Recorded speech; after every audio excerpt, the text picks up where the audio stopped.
Hi everyone, I'm Jana and this is Primelang. I'm Olga, and today we are going to make kind of a report on our personal progress on the languages we are learning. So we will talk about what we are doing right now, what is working for us, what is maybe not, and some things that we find difficult, some things that we've just learned and accomplished. And maybe our goals too. So, Olga, why don't we start with you? I know that right now you're learning Spanish more or less actively, right? So, tell me what you want. Tell me what you can. How long have you been learning it, and where are you? What level are you at, and what are you working on currently? So, please tell us about that. Right, so as with most of my languages, I've been learning Spanish for quite a while. I started it in 2011, I think. So it's really some years ago. And I think I got a pretty good level at the end. So it was maybe like B2 where I stopped. Then I had some personal circumstances, so I wasn't very active with language learning, and I dropped it for a while.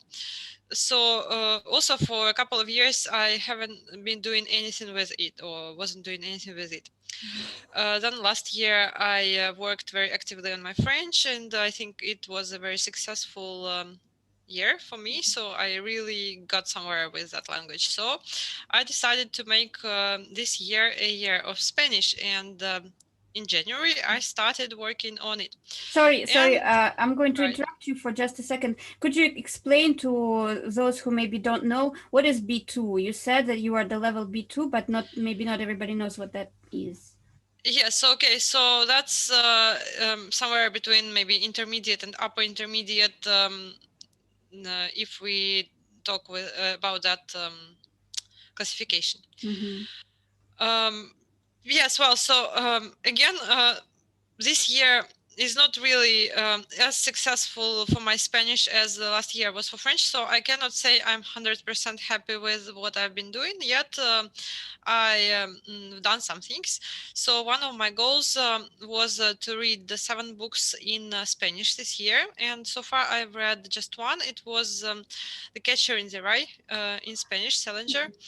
Yes, it was. In fact, it went really well for me. So I was kind of apprehensive starting it. I wasn't sure that I would be able to understand enough, but it was fairly easy. And right now I am on my second Spanish book. I am reading Charles Dickens' Bleak House also. So I don't know why this is not what I normally do, reading translations of classics in my languages, but somehow this is what has been happening.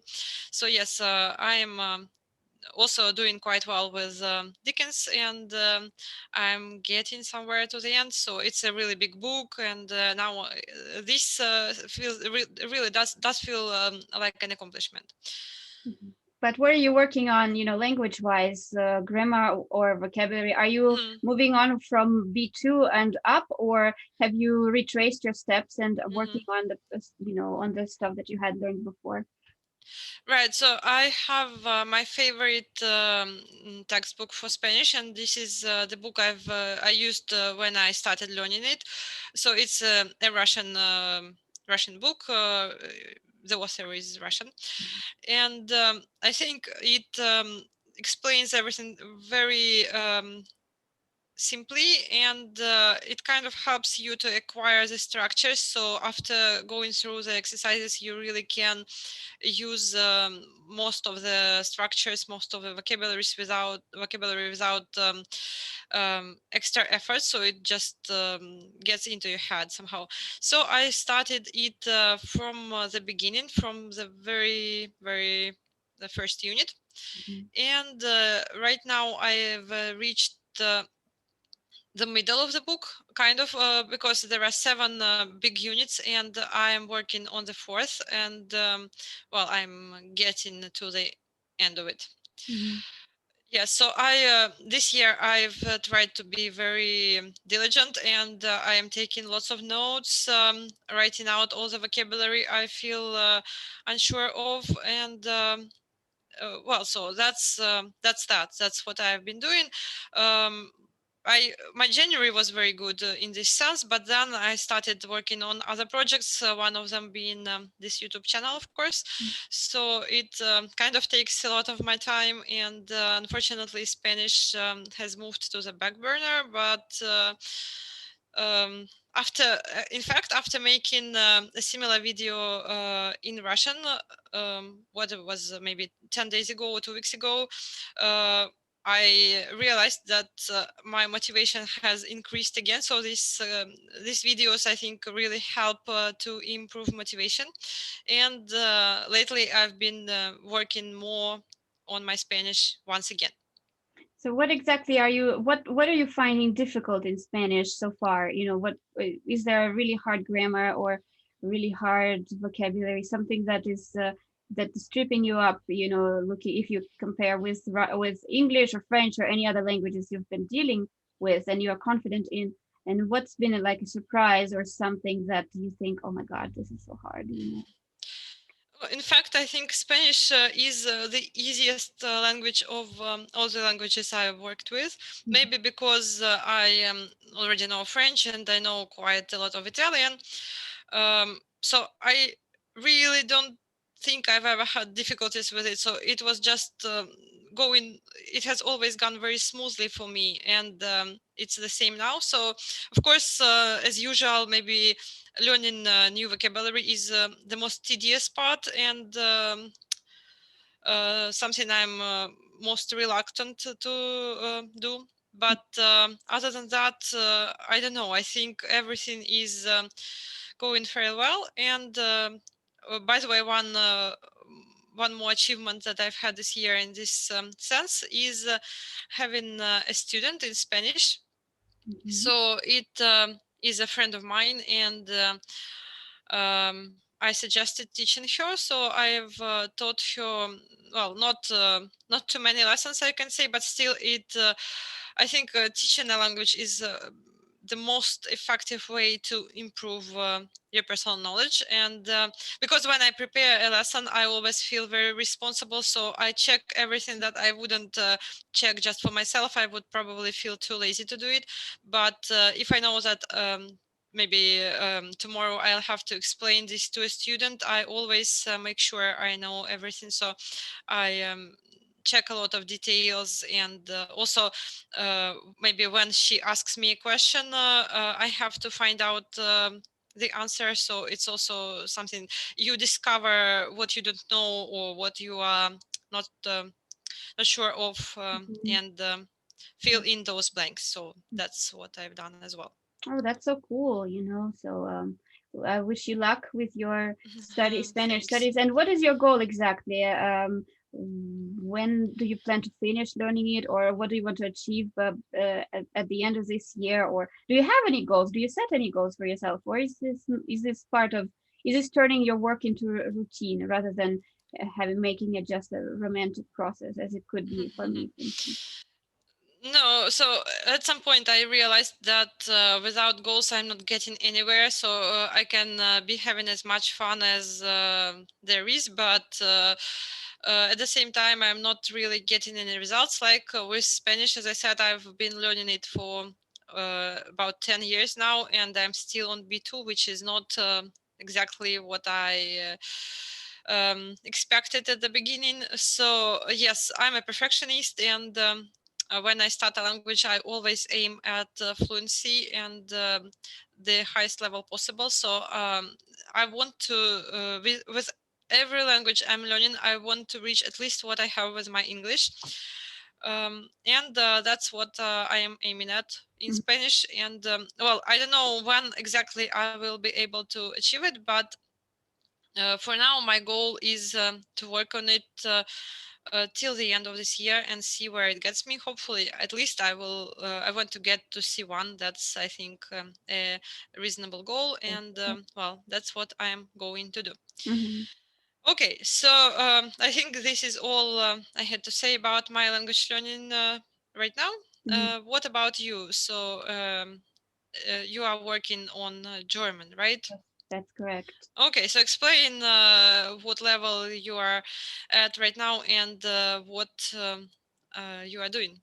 Well, let's see, just a little bit background. I took German back in high school, but after I graduated, I did not use it in any way, and naturally, I forgot everything, and so my mind just blanked out because it got filled with different other things.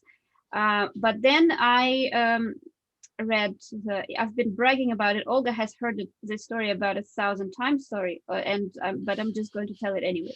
I in 2015 I read Remark, The Arch of Triumph. I read it in Russian in my native language, and I vowed that okay, one day I'm going to read it in German because I love this book so much. But I wasn't really. I was only dreaming it, but I wasn't doing anything about it. But then in 2017, I think it was in summer, I started learning German with a teacher. I can't learn myself like Olga does. I can't learn by myself. I need, because I'm not a well organized person, unfortunately, I need someone to be my anchor. I need to have a person for whom I will have to prepare my homework, who will ask me questions and stuff like that. At any rate, I started from the very beginning because I forgot everything. And it was, at first, it was fairly easy because something started coming back from my high school days. And so right now, in 4 years later, roughly, well, in summer it will be 4 years. I am at level. I'm in the middle. I'm working on level B2. I'm not at this level yet, of course, because I'm not even halfway through my textbook. I have a big German textbook. It's called Begegnungen, like encounters or something. And this book has 8 large units. No, excuse me, Begegnungen is B1, but this new one, the B2, is called Erkundungen, discoveries. I'm mentioning it for those who might be interested, to use this book. And anyway, I am using it now, and it's quite hard. It's got 8 large units, and each unit is about maybe 30 pages long or so. And so I'm in the middle. Actually, I'm on the finish line at the end of the 3rd unit now. And so I started B2 in December last year. So it's taking me quite a while to finish each unit.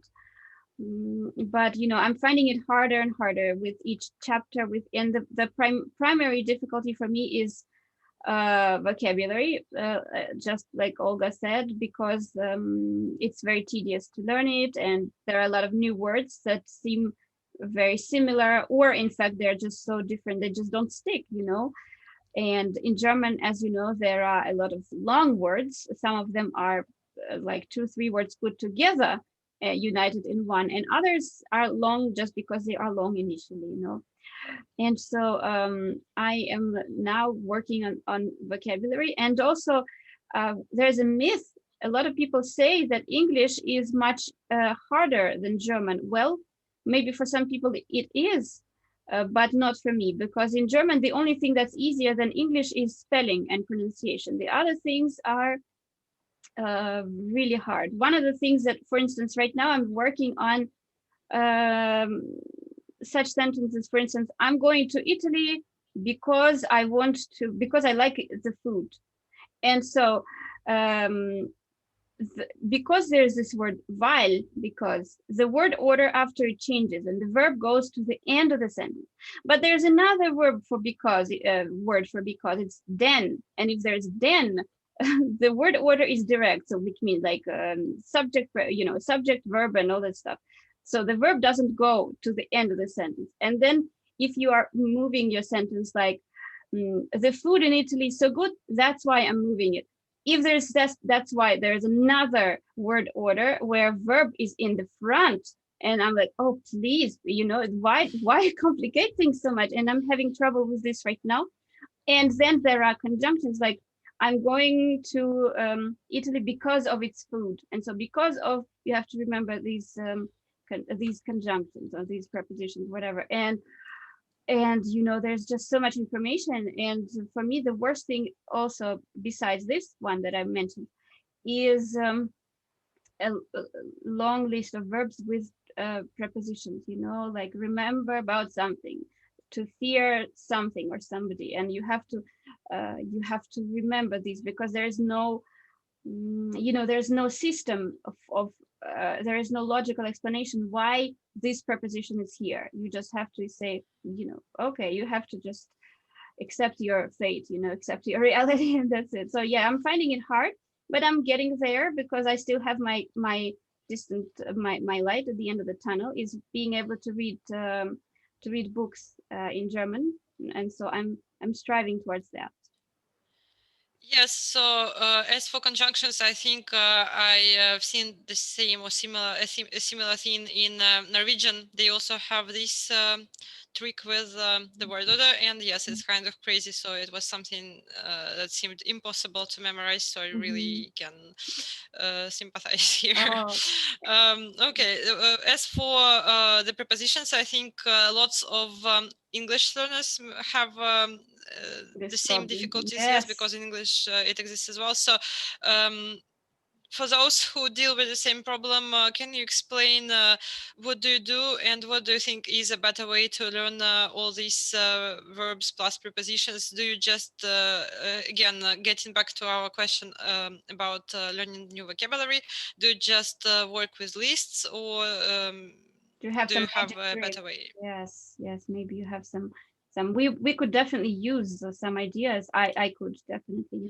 Yes. So what about you, Jana? What do Oh, you do? please. I just learn, well, I try to learn list, but also, of course, I practice. I either translate from Russian into German, and I try to, or I make sentences with some of the verbs, or, of course, my textbook has exercises, um, and I do these exercises very diligently, and I try to write out some examples for myself. So because as we mentioned in our video about vocabulary, all the words exist in a context. So definitely a sentence helps to remember it better. And also, of course, I try to associate it with my own personal experience. For example, I remember about something, and I think, okay, what do I remember? And so I make a sentence about what I remember. Yeah, so you recommended writing these sentences about your personal experience. So do you actually do that Oh, for God. German? Not nearly as much as I should, honestly, and not as But much as still, at least sometimes you do it? sometimes I do. Yes, of course, and it kind of helps. In my textbook, they have such exercises where they ask you where they ask you Mm-hmm. questions using Those are these good ones. verbs. For example, what are you thinking about right now, or what are you afraid of, or something. And what I do is I'm writing down, I am afraid of this, and using this verb that they're expecting me to use. And I think this is really, or I say these words out loud, even if I don't write, I pronounce them, because I believe that once you've said them, you also reproduce this, and so it helps your memory register a little bit, maybe not as much as in writing, because you can't refer back to what you've said, right? Not yet. But still, I'm sure it has it does help. Right. So you mentioned your textbook. Again, maybe for those who would like to learn German, or for those people who are learning German right now, can you explain why you prefer this specific textbook? What do you like about it, and so on? Oh, this is a very well structured textbook where it and as like I said, I really like reading, and there are a lot of interesting articles that I can read about, on different subjects, maybe some culture, writers, some countries, some other things, some cooking, and just different ideas. Something that I think is adapted from maybe from the press. And besides, there are a lot of listening exercises, so I could do exercise. I could listen to German people speaking, and so I could try to understand them. And also, there's very good structured grammar and vocabulary, so everything is in order, and all of the information that's given is on the same topic, and it's very well structured, and and so for me it's very important to have a very clear structure, because there are other textbooks where there are a lot of illustrations, there are a lot of maybe fun activities, but I don't understand, if they are not enough for me to actually learn how to use what I'm working on, what the new vocabulary and stuff. Yes, so you talk about structure. Can you maybe explain in more detail what you mean by this? So what is the structure of this specific textbook, for example? Oh, for example, this textbook has each unit has four parts, A, B, C, D. In part A, there is a text, there is an article, then there are exercises and some very brief mentions of the grammar that you're going to work on in this unit. And you just get a little taste of it, so get a picture. Then there are some listening exercises, and again some vocabulary that you will need. Then there is part B. Part B is actually something that they say you can skip, but I never skip because it's some extra information on this on the topic that you're learning. Usually articles in this part are harder, and the exercises on them are harder, and so you can learn extra vocabulary and stuff. But then you go to part C, and that's nothing but grammar. All the grammar that you have that was mentioned in part A, it's explained with very good examples and very clear explanations. There isn't all that much terminology that you have to struggle through. And there are a lot of exercises, really like 10, 15. And I think it's quite a lot. And part D, it's already there aren't any more exercises, because by then your head explodes. And all there is all the important vocabulary that was in this entire unit, from and not just words. It could be some expressions, and they are organized in like in logical blocks, in thematic blocks. For example, there was vocabulary about how to write a letter, different important expressions, words, and so there's a block about writing letters. So you don't have to go all the way back to part A and look for that exercise. In part D, it's all it's all together. It's all in one spot, and it's really, really easy to refer to it again and to reread it. And then there are some important verbs, and if it's an irregular verb, you can see its conjugation, what forms it has, and so it's like super great. So really, I recommend Begegnungen for beginners for through A1 to B1, and then Erkundungen through B2, from B2 to C2. I will try to. We'll leave the names of these textbooks in the description to the video, and you could check them out. Right, sounds really fantastic. Structure is what I personally value most in a textbook. So yes, it sounds really, really good. Okay, and before we finish, maybe I will also ask you about your goals. So I know you are not like me in this, and you don't really set very strict goals for short periods of time, make lists of goals and No, stuff I like that. hate making lists. I mean, I'm too lazy for that. But you see, for me, I'm learning German mostly for my pleasure. And if I were to prepare for an exam, or for maybe, I don't know, if I needed a job in German or something where I needed German, I would, of course, be a little bit more organized about my goals. My ultimate goal is to be able to read books and to understand German. For me, it isn't essential, for example, to be able to speak it. I can speak because my teacher tells me that I have to still do it, And I mean, but it isn't my goal. So my ultimate goal is to one day pick up a remark novel and read it, But I'm still not ready. I tried to open it, and still I'm nervous that I don't understand a lot of words, and I can't grasp a lot of the grammar because I forget the word order rules that I told you about. I mean, I can't. There are so many. There isn't one word order. There are many, and I get a little bit worried.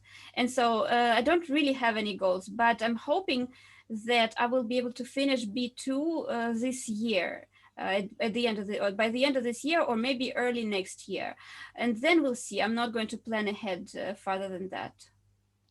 Okay, yeah, so well, remark should probably be ordered. So much effort for his sake. That's really remarkable too. Right. Yes. So, No pun intended. Okay, mhm. so I think this is all we wanted to share with you on the subject. And thanks for watching the video. If you liked it, please subscribe to our channel. Yes, and we will see you next time. Bye. Bye bye.